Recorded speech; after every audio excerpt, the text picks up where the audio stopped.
MSP, procurement और PDS व्यवस्था को लेकर जो देश के सामने एक बहुत चुनौतीपूर्ण परिस्थितियां बनी हैं, उनके बारे में हम आपको बताना चाहेंगे, सरकार से जवाब मांगना चाहेंगे। भारतीय जनता पार्टी सरकार एक नारे से चल रही है। बीजेपी सरकार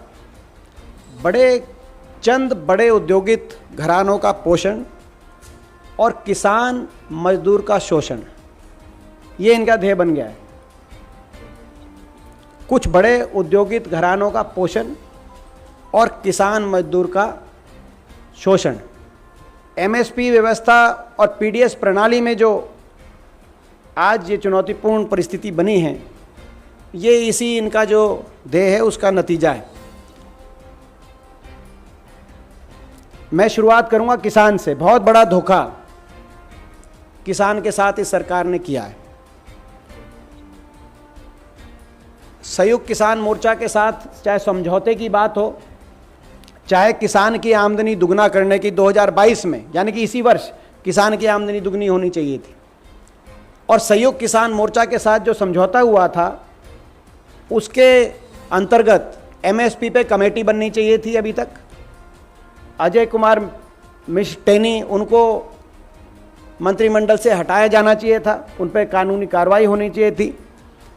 लेकिन उन सारे वायदों को सरकार ना सिर्फ भूल गई है, मगर ऐसा लगता है कि ये आमदनी दुगना करने का वायदा और संयुक्त किसान मोर्चा और किसान आंदोलन के साथ, देश के किसान के साथ जो समझौता हुआ था एमएसपी पे, इन दोनों वायदों को सरकार ने उसी श्रेणी में डाल दिया है जिस श्रेणी में 2 करोड़ रोजगार हर वर्ष देने के और काला धन विदेशों से लाकर 15 लाख देने के वायदे को सरकार ने डाल दिया। यानी कि उसको अलग अलग शब्दावली में आप अलग अलग संज्ञाओं से आप जुमला भी कह सकते हैं, धोखा भी कह सकते हैं, और इसमें जिम्मेदारी केंद्र सरकार की आती है। अब मैं जो संयुक्त किसान मोर्चा के साथ जो धोखा हुआ उसके बारे में कहना चाहता हूँ कि आज हम ये क्यों कर रहे हैं।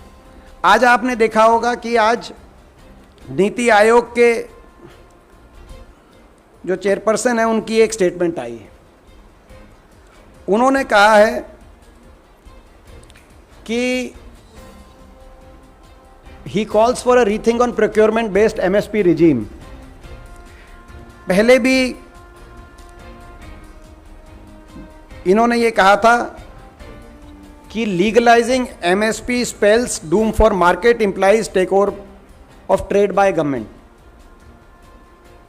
यही किसान आंदोलन की लड़ाई थी कि सरकार की नीयत ही है कि न्यूनतम समर्थन मूल्य प्रणाली एमएसपी रेजीम, उसको कैसे धीरे धीरे उससे सरकार पीछे हटे और निजी खरीद की तरफ देश जाए। निजी हाथों में देश के किसान का भविष्य भी और देश के गरीब का भविष्य भी, क्योंकि एमएसपी से और प्रोक्योरमेंट से जुड़ी हुई पीडीएस व्यवस्था है।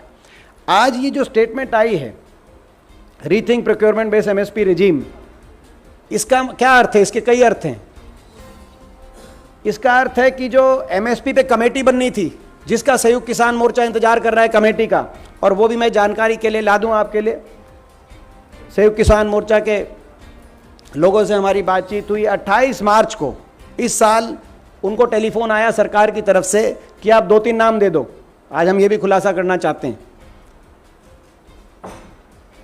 उन्होंने कहा कि टर्म्स ऑफ रेफरेंस क्या है, एमएसपी की गारंटी पे जो एक कमेटी बनेगी, इसका क्या इसका अधिकार क्षेत्र रहेगा, टर्म्स ऑफ।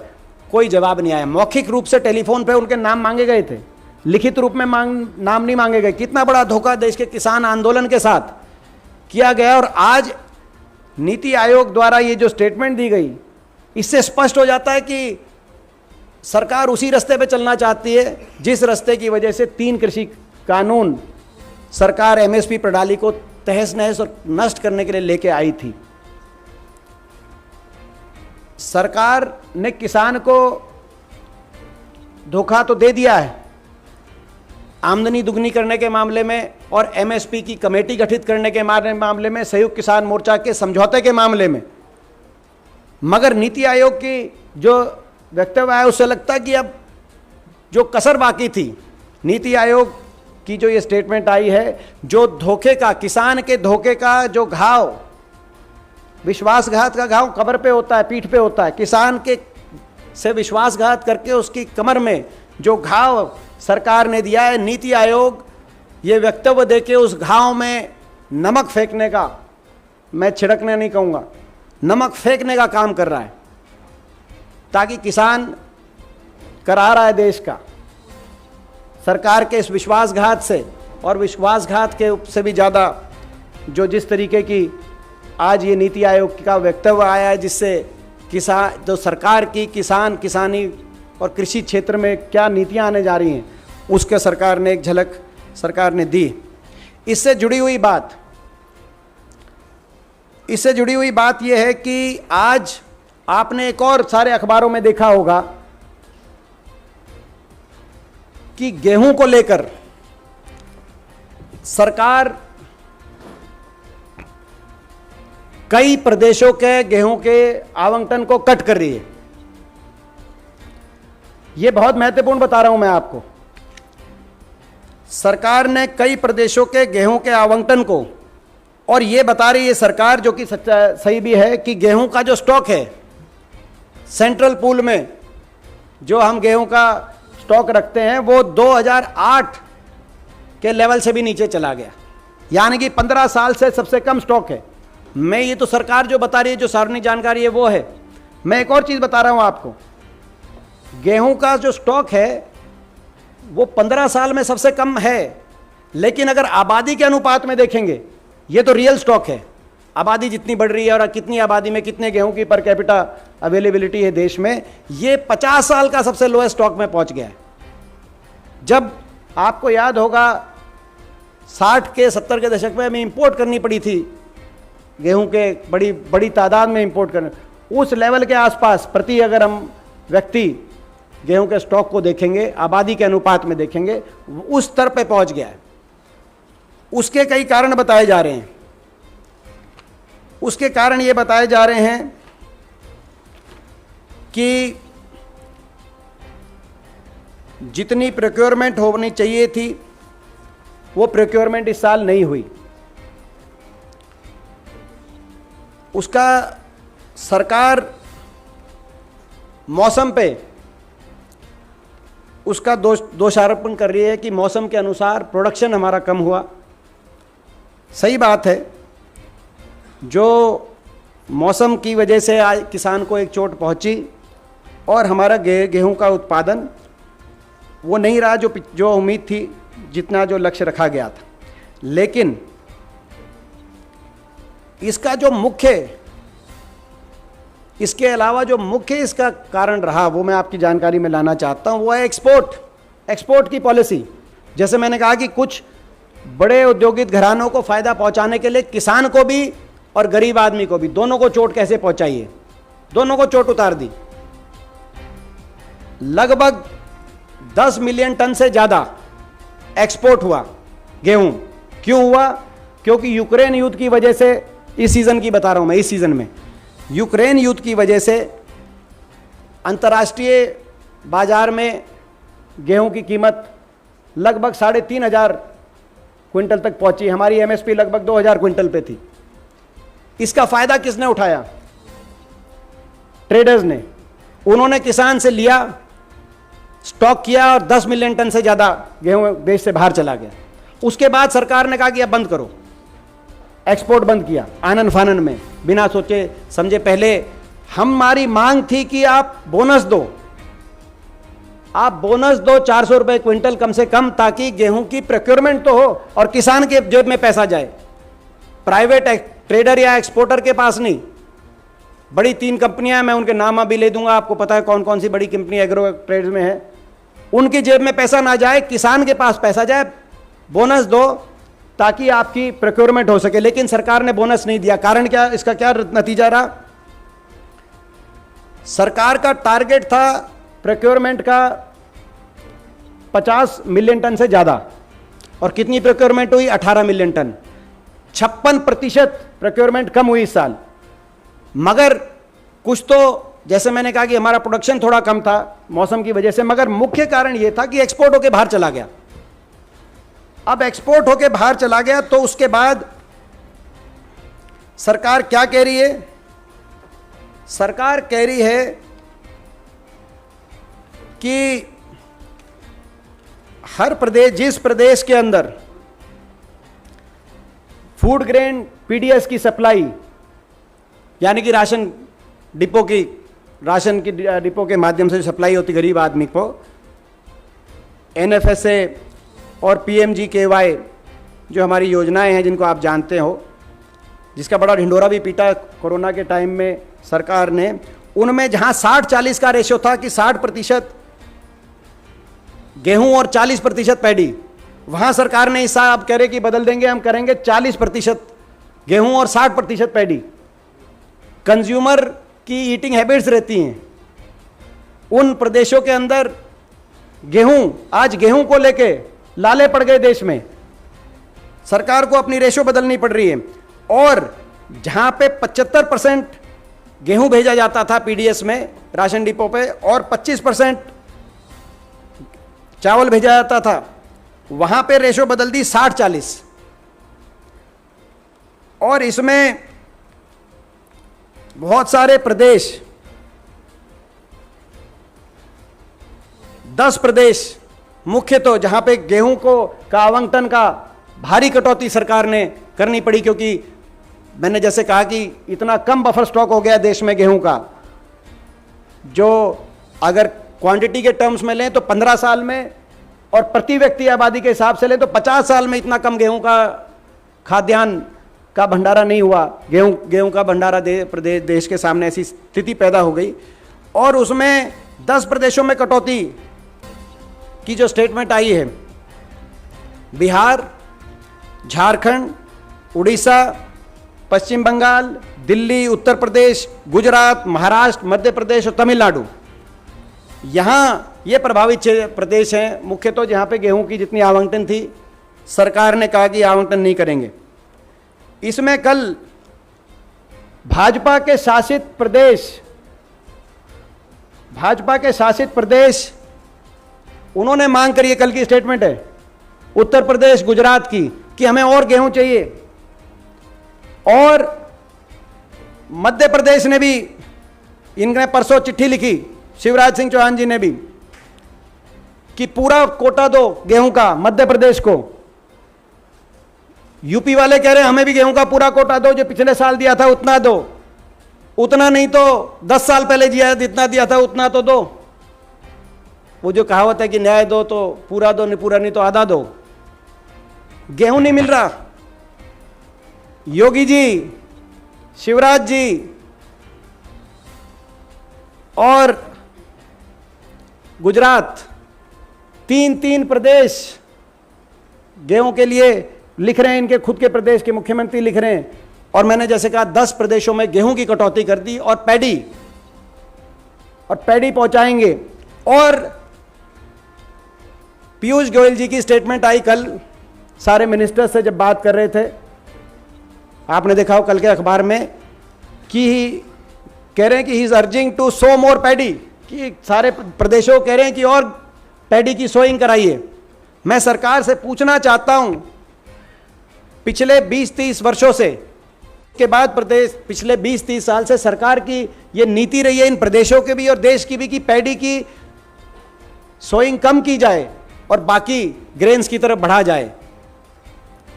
अब देश में क्या नया पानी का कोई जल स्रोत आ गया कि सरकार कह रही है कि दोबारा से, पीयूष गोयल जी ने, या ये जो स्थिति आई जिसके लिए पूरी तरह सरकार जिम्मेदार है, ये इनको एक्सपोर्ट किसने करने दिया? इतना फायदा 3,500 क्विंटल मिला अंतरराष्ट्रीय मार्केट में, वो फायदा किसकी जेब में गया? किसान को उसका फायदा हुआ नहीं। किसान पे तो कुदरत की मार पड़ी थी। किसान तो प्रति एकड़ किसान की जो उत्पादन था वो उत्पादन कम हुआ था, और सरकार को उनको बोनस देके किसान से लेकर और अपने सेंट्रल पूल में लेती सरकार, ताकि उसको गरीब को भी पहुंचाती और किसान को भी कुछ लाभ पहुंचाती। मगर सरकार ने क्या कहा? सरकार ने एक्सपोर्टर्स को एक्सपोर्ट करने दिया, मुनाफाखोरी करने दी। जैसे मैंने शुरू में एक लाइन बोली थी कि बड़े कुछ औद्योगिक घराना एक्सपोर्टों का पोषण और किसान मजदूर का शोषण, ये नीति है सरकार की, और इसका खुलासा नीति आयोग ने दोबारा कर दिया। इसी खिलाफ किसान आंदोलन खड़ा हुआ था, इसी के खिलाफ संयुक्त किसान मोर्चा की सारी मांगे रही थी। तो एक तरफ तो ये आज देश के सामने भयावह आज अनाज संकट, मैं इसको अनाज संकट कहूंगा, कृषि संकट, अनाज संकट दोनों जुड़े हुए हैं। और अनाज संकट देश में ये आया है 50 साल के बाद, तो इसके लिए कोई जिम्मेदार है तो ये सरकार जिम्मेदार है। और किसान से भी धोखा अगर दिया है, किसान से भी धोखा अगर सरकार ने विश्वासघात के किसान की कमर पे बड़े बड़े घाव छोड़े, ना तो आमदनी दुगनी हुई, खर्चा दुगना हो गया। जैसा आप जानते हैं, आमदनी दुगनी हुई नहीं किसान की। मैं आपको बताना चाहता हूं उदाहरण के तौर पे, 2014 में गेहूं बिक रहा था 1600 रुपए क्विंटल। मैं हरियाणा की बता रहा हूं, 2014 की बात। गन्ना बिक रहा था 311 रुपए क्विंटल। धान जो बाद एक्सपोर्ट, उस टाइम धान पहुंचा था 5000 6000 क्विंटल तक भी।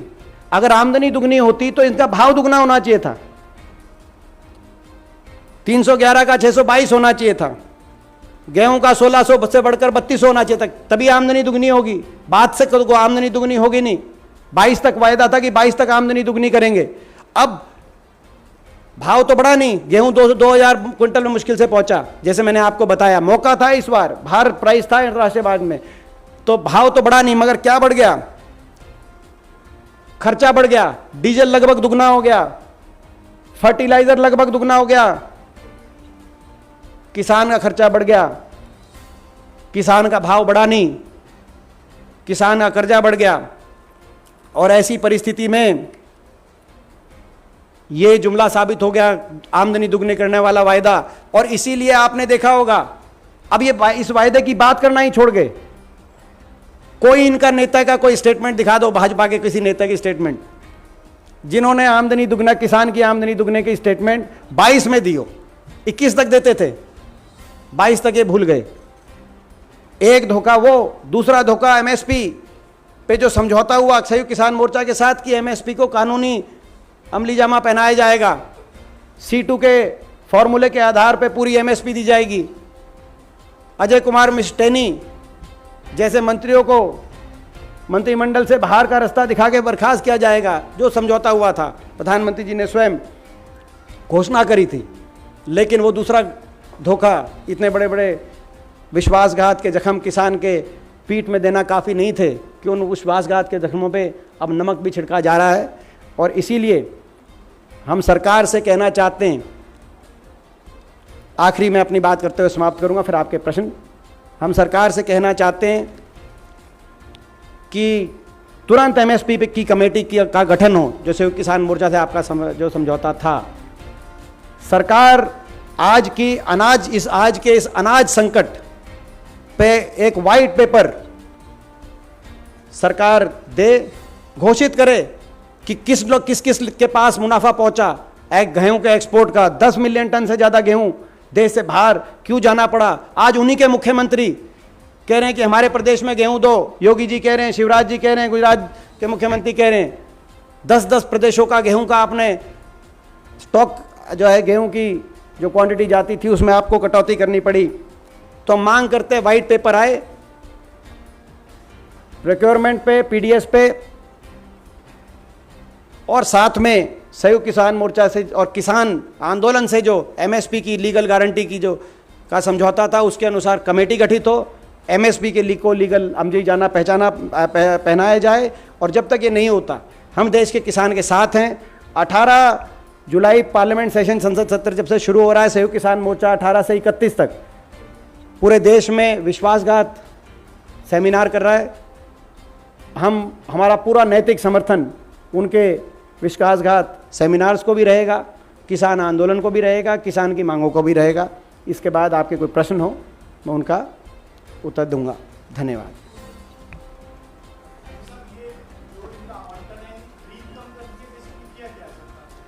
ये मैंने जैसे आपसे आने से विनोद जी पहले बताया था, सरकार की इस बार खरीद में काफ़ी गिरावट आई है। जितनी खरीद का जो टारगेट था उससे काफ़ी कम खरीद हुई है। उसके लिए कारण सरकार मैं आपको बताता हूं।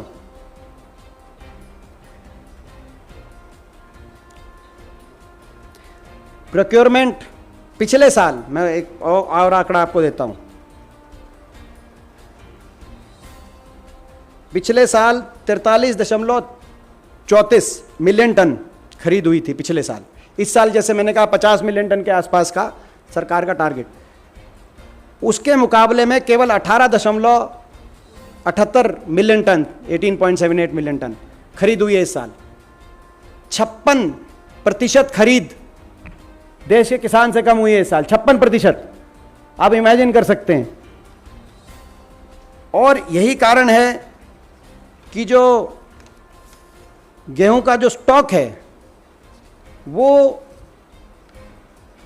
एक्चुअल स्टॉक 15 साल में सबसे लोएस्ट है, 2008 के लेवल से भी कम। और प्रति व्यक्ति अगर हम स्टॉक देखें देश में तो 50 साल में सबसे लोएस्ट गेहूं का। और यही कारण है कि प्रदेशों को गेहूं नहीं दे रहे, प्रदेशों को कह रहे हैं कि रेशो बदल देंगे और हम ज्यादा चावल भिजवाएंगे। अब सरकार गुजरात, मध्य प्रदेश, उत्तर प्रदेश, इन प्रदेशों में, ऐसे बहुत से प्रदेश में 10 प्रदेशों के नाम लिए, अगर उनकी ईटिंग हैबिट, अगर कोई गेहूं चाहता है तो उसको उसी अनुपात में गेहूं और चावल सरकार को भेजना चाहिए, ना कि उसके विपरीत। और यही कारण है कि पीयूष गोयल जी कह रहे हैं कि आप पैडी सो करिए ज़्यादा से ज़्यादा, हमें चावल की आवश्यकता है।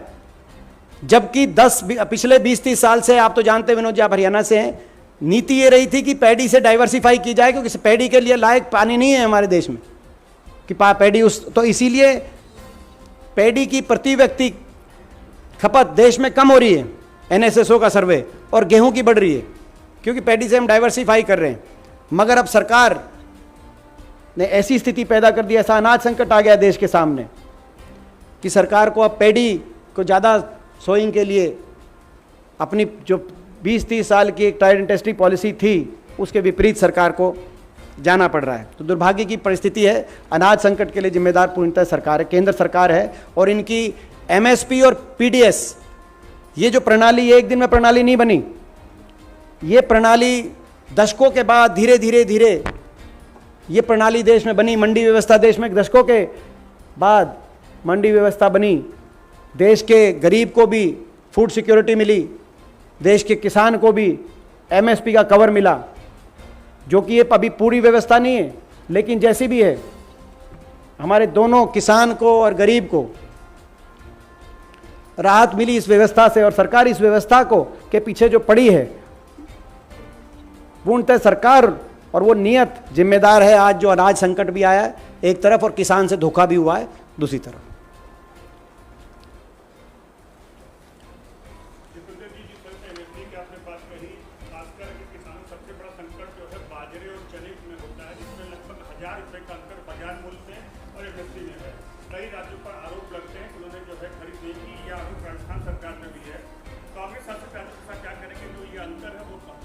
देखिए,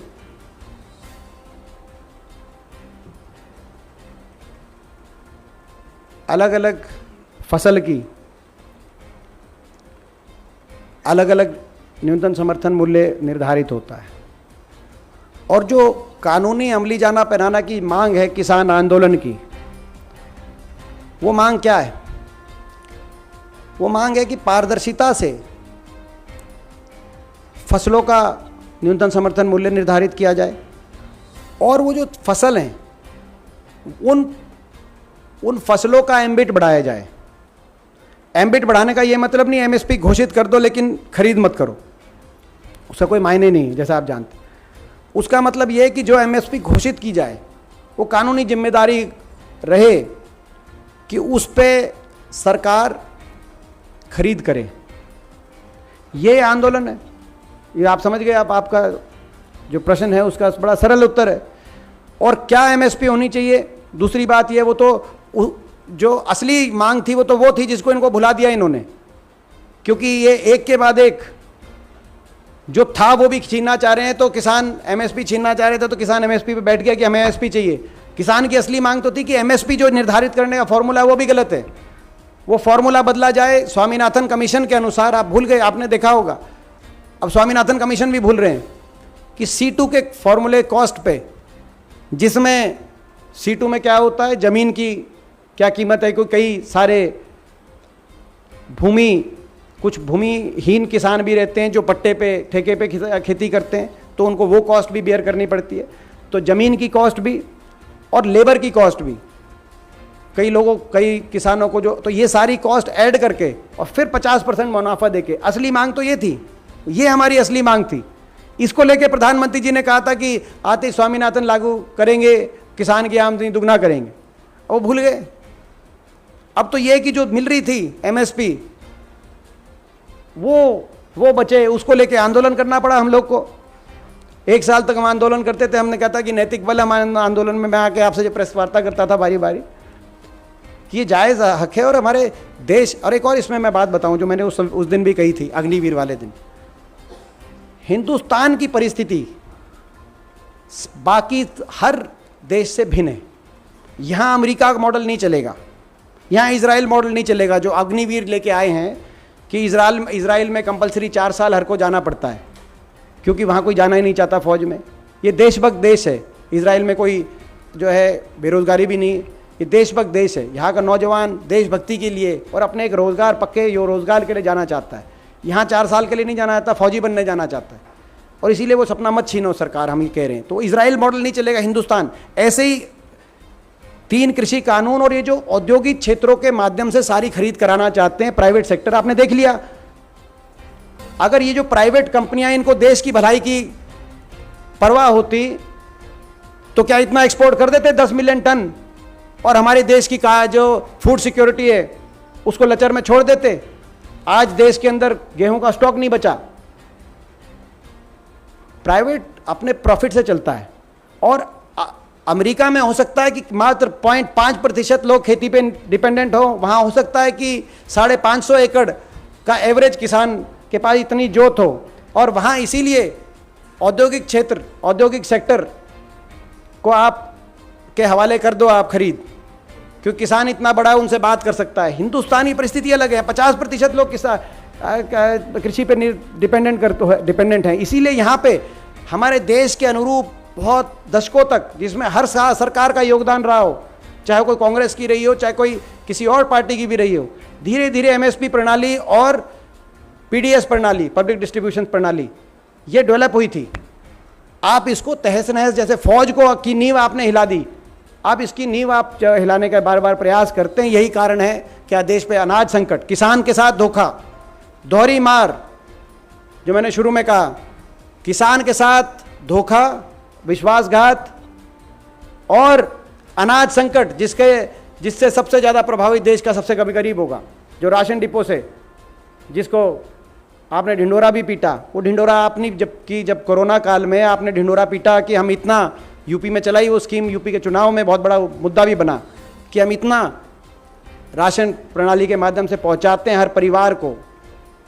वो आप नहीं, वो देश का किसान जो कोरोना काल में भी जो घर नहीं बैठा, जिसने उस समय भी अपने खेत में जाकर देश की फूड सिक्योरिटी के लिए अपनी कुर्बानी दी, और जो देश की प्रणाली है जिसमें किसान से खरीद के वो आपके भंडारों में आता है, जो आप दे सकते हो गरीब आदमी को। आप अगर वो भंडारे जहाँ पर देख लिया आपने उन भंडारों को एक्सपोर्टर्स ने क्या किया, अपने निजी प्रॉफिट्स में। इसीलिए मैं वाइट पेपर मांग रहा हूँ, इसमें किस एक्सपोर्टर को कितना फ़ायदा हुआ है। हम नाम भी नहीं ले रहे, आपको पता है 3 कंपनियां बड़ी, देश के किसान से लेके, किसान को मिला नहीं। आप हमसे पूछो किसी किसान को मिला हो कि नहीं, किसान को नहीं मिला। 2000 क्विंटल के लगभग हमारा न्यूनतम समर्थन मूल्य है। 3500 क्विंटल अंतर्राष्ट्रीय बाजार में गेहूं की कीमत गई, वहाँ चला गया। बीच में किसने फ़ायदा उठाया? ना तो किसान को मिला, ना वो हमारे भंडारों में आया। हमारे सेंट्रल पूल में आया और इसीलिए हमारे हर प्रदेश का स्टॉक काटा जा रहा है, पीडीएस का, फूड सिक्योरिटी का। हमारे सारे कह रहे हैं कि अब गेहूं की बजाय पैडी, और कह रहे हैं पैडी लगाओ। पैडी के लिए क्या पानी है आपके पास? पैडी तो जितनी लगती है उतनी लगेगी, पानी का ग्राउंड वाटर तो कम हो रहा है, पैडी में तो बहुत पानी लगता है, आपको पता है। तो अब चावल कैसे उगा दे किसान? कोई जादू की छड़ी, जितना पानी है उसके अनुपात में धरती का सीना चीर कर अपना खून पसीना लगा के जितना आप सोच भी नहीं सकते उससे ज़्यादा चावल तो उगा देगा। लेकिन आप जितना एकदम से कहो कि भाई गेहूं तो हमने एक्सपोर्ट करा दिया, एक्सपोर्टरों को फ़ायदा पहुंचा दिया, ना कि तेरे को कुछ मिला किसान, ना गरीब आदमी को अब गेहूं मिल रहा, तो कम से कम अब आप अपनी ऐसे थोड़ी। तो ये हमारा मुख्य विषय है। सिद्धार्थ,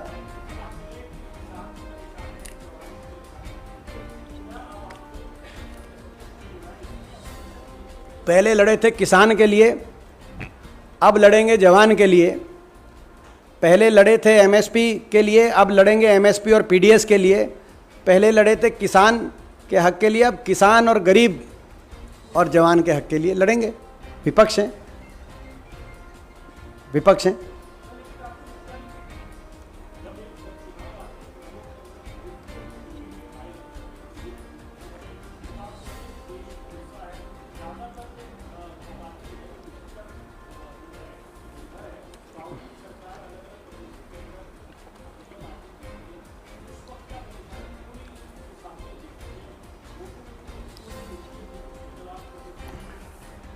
देखिए, ये आप दूसरी तरफ डाइवर्ट कर रहे हैं सिद्धार्थ, ये दूसरी तरफ डाइवर्ट कर रहे हैं।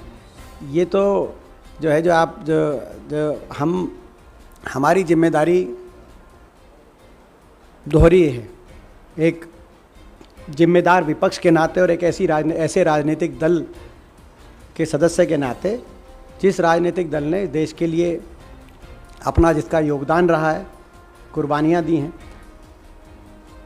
दो प्रश्न हैं जो आप अलग अलग पूछ रहे हैं। एक है चुनावी नतीजे और उनका आकलन, वो अलग से प्रेस कॉन्फ्रेंस करेंगे। मगर सही है, हमारी कहीं प्रजातंत्र है, कहीं जीत है, कहीं हमें जितनी हमें उम्मीद होती है उसके अनुरूप नतीजे नहीं मिल पाते। हम दोनों को स्वीकार करते हैं और आगे अपनी रणनीति बनाते हैं। दूसरा है देश हित में अगर कोई ऐसा फैसला हमें लगेगा कि देश अहित में है, तो उसको लेकर आप लोग के माध्यम से जागरूकता बनाएं, सड़क से संसद तक लड़ाई लड़ें। अगर हमें लगेगा किसी फैसले से देश की फौज कमज़ोर हो रही है, हम उसका पुरजोर विरोध करेंगे। अगर हमें लगेगा देश के किसी सरकार के फैसले से देश की सुरक्षा कॉम्प्रोमाइज़ हो रही है, हम उसका पुरजोर विरोध करेंगे। हमें लगेगा कि देश की खाद्य सुरक्षा कमज़ोर हो रही है, किसान की आय सुरक्षा कमज़ोर हो रही है, हम उसका विरोध करेंगे। तो भाई हम ये कहना चाहते हैं, इसे एक अच्छी लाइन मिल गई। Siddharth, thank you very much, आपका धन्यवाद। आपसे हमेशा आपके चेहरे पे वो तेज है, आपसे हमेशा हमें कोई ना कोई अच्छी लाइन मिल जाती है। इस सरकार ने देश की राष्ट्र सुरक्षा के साथ भी खिलवाड़ किया, अग्निपथ लाकर, खाद्य सुरक्षा के साथ भी खिलवाड़ किया, प्राइवेट एक्सपोर्टर्स को इस प्रकार से देश के गेहूं को बाहर अपने मुनाफे के लिए भेजने के लिए परमिशन देकर, और किसान की आय सुरक्षा के साथ भी खिलवाड़ किया। एमएसपी को जिस तरीके से बार बार एमएसपी प्रणाली को ये सरकार डिस्टर्ब करने की बात करती है, तो आज देश की राष्ट्र की सुरक्षा भी, राष्ट्र की खाद्य सुरक्षा भी, किसान की आय सुरक्षा भी आज खतरे में इस सरकार की नीतियों की वजह से दिखाई दे रही है। दूसरा विषय, तो पहले ये वाला विषय पे जो है ये महत्वपूर्ण। आप क्या खाते हो? आप भी रोटी खाते होगे भाई? हाँ। तो कौन से प्रदेश से हो आप? तो आपका तो कोटा कट गया। गेहूं तो नहीं जाएगा अब बिहार में, तो ये महत्वपूर्ण इशू है। आया गेहूं नहीं जाएगा। कितने सालों के बाद प्रदेशों का कोटा कटा, मैं पूछना आता हूं सरकार से, जवाब मांगना आता हूं, व्हाइट पेपर में बताएं। मैं समझता हूं कि शायद गेहूं का कोटा दशकों के बाद ऐसे 10-10 प्रदेशों का गेहूं का कोटा काट दिया गया। ये बड़ा महत्वपूर्ण, इससे क्या विषय होगा।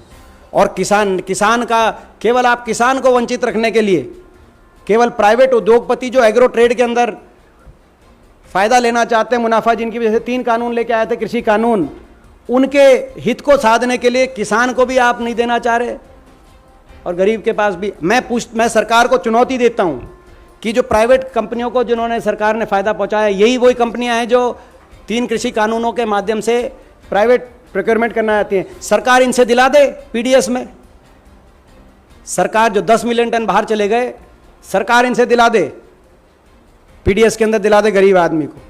इसीलिए हम कह रहे हैं एमएसपी और पीडीएस की जो व्यवस्था है वो हिंदुस्तान की परिस्थितियों में बनी हुई व्यवस्था है।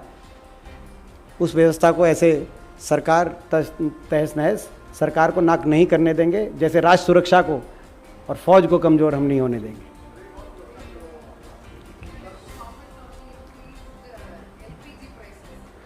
एलपीजी की प्राइस की जो इंक्रीज़ हुआ है उस पर ज़्यादा हम कमेंट जो कल प्रेस कॉन्फ्रेंस, मगर एक बात ज़रूर कहूँगा, भाजपा वाले पहले जब 300 पे थी हमारी, तब सिलेंडर, गैस के सिलेंडर को अपने सर पे रखकर, अब कई मंत्री बने उनमें से, सर पे रखकर प्रदर्शन करते थे सिलेंडर को। अब 1000 पे पहुंच गया, अब टैंकर को रख के उनको करना चाहिए। अपने टैंकर को उठाएं। क्यों विक्रांत हंस रहे हो? पहले सिलेंडर को सर पे रखते थे, मैं तो अनुपात में बता रहा हूँ। अब 1000 पहुंच गया, अब टैंकर को उठाएं और प्रदर्शन करें। हम उनका स्वागत करेंगे, उनका समर्थन करेंगे।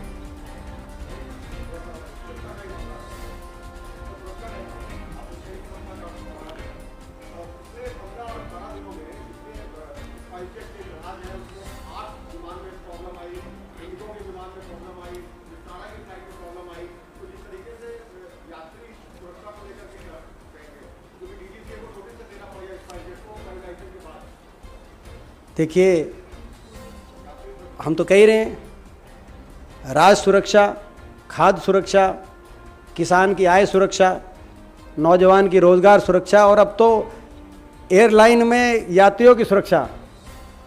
ये देश, इस सरकार से कहीं ना कहीं हर वर्ग इस देश का असुरक्षित अपने आप को महसूस कर रहा है। आप भी लगता है रोटी कम खाते हैं, प्लेन में ज़्यादा चलते हैं, मगर हमारी जो आज गेहूं से जुड़ी हुई बात है उसको भी आप प्रमुखता से उठाएं। और यात्री सुरक्षा का आपका जो प्रश्न है उससे हम सहमत हैं। ये कहाँ ढील हो रही है? अभी तो पीछे एक दिन ऐसा हो गया था कि एक एयरलाइन के 40% पायलट एक ही दिन में अपने कॉल इन सिक हो गए थे। दे कॉल्ड इन सिक। वो भी एक क्राइसिस हो गया था, आज तक समझ में नहीं आ रहा। तो इस बारे में क्या चल रहा है एयरलाइन सेक्टर में, मैं समझता हूँ सरकार को संज्ञान लेना चाहिए।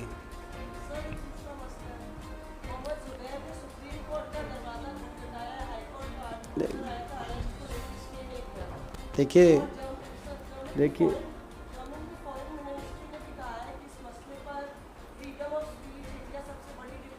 देखिए आज का जो प्रश्न है और आज का जो हमारा जो प्रेस वार्ता है, आज हमारा, और आप तो मौसमी जी एक बहुत ही वरिष्ठ हमारी साथी हैं, आज हम देश की खाद्य सुरक्षा, किसान आय सुरक्षा से हम पे ध्यान केंद्रित करना चाहते हैं और हम इसका ध्यान डाइवर्ट नहीं होने देंगे।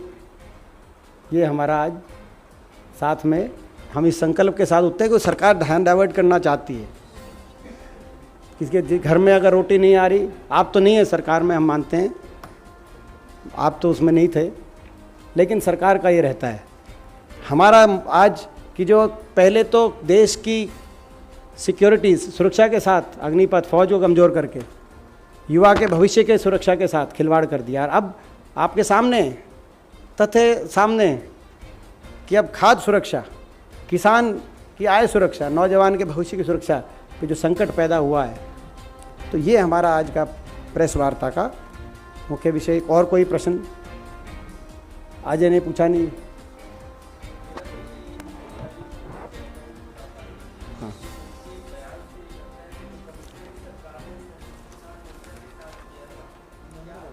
अच्छा, एक मैं करेक्शन कराना चाहूँगा कि वो जो वो है, वो नीति आयोग के मेंबर हैं। सॉरी, मैं उसको I said chairman, then I stand corrected, क्योंकि जो वो व्यक्ति हैं, अभी हमारे विनीत जी ने मेरे को जानकारी मिलाई, रमेश चंद जी, वो सदस्य हैं। उनकी 2 स्टेटमेंट मैं आपको बताना चाहूँगा। हाँ,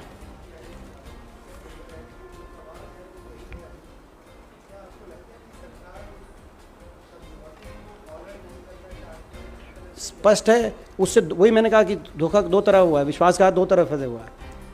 ये तो इन्होंने जो विश्वासघात के जख्म है उन पर नमक छिड़का है, बल्कि उससे पहले क्या हुआ, संयुक्त किसान मोर्चा के साथ सरकार का एक समझौता हुआ किसान आंदोलन के साथ कि एक कमेटी बनेगी एमएसपी के लिए। हम उस कमेटी का इंतजार कर रहे हैं। पिछले पूरे सेशन में हम पूछ रहे थे, तोमर साहब से मैंने स्वयं पूछा था, कमेटी कब आएगी, कमेटी की बातचीत चल रही है, कमेटी बनेगी। अब 28 मार्च को एक संजय अग्रवाल, सचिव कृषि कल्याण मंत्रालय, भारत सरकार, नई दिल्ली, उनका टेलीफोन गया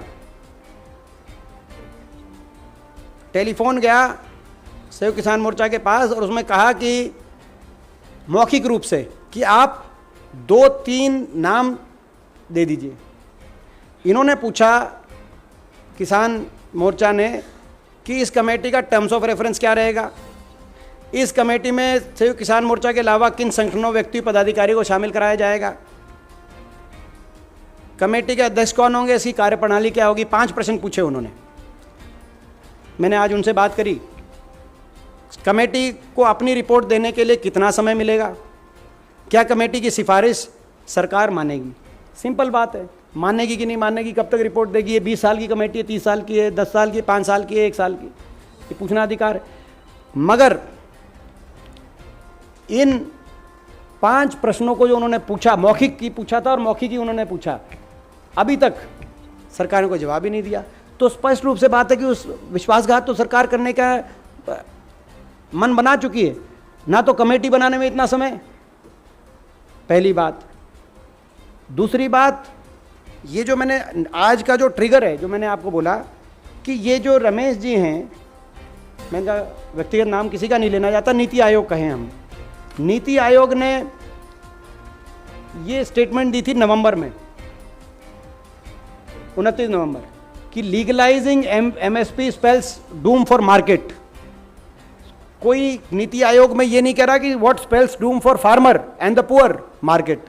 मार्केट कौन, वो मैंने बता दिया, जो बाहर आपके ले गए क्यों। ये इनका स्टेटमेंट आई कि हम कानूनीकरण नहीं करने देंगे एमएसपी का।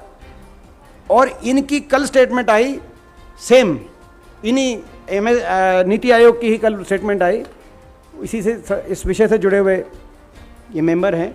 इनकी स्टेटमेंट आई कि call for rethink on procurement based MSP, मतलब एमएसपी को ख़त्म करने की जो पहली जो बात थी वो उसी को। तो ये अगर एक तरफ नीति आयोग कहेगी कि भाई ये एमएसपी नहीं होनी चाहिए, और दूसरी तरफ आप कमेटी बना रहे हैं कि जो एमएसपी है इसको कानूनी अमल जाना पहनाने के लिए जो मांग है किसानों की, तो ये तो इससे ज़्यादा तो स्पष्ट रूप में कोई आपको दिखा नहीं सकता कि सरकार ने कितना बड़ा विश्वासघात कर दिया है किसान के साथ। और इसीलिए 18 से जब संसद का सत्र शुरू होगा तो हम इसको मामले को उठाएंगे।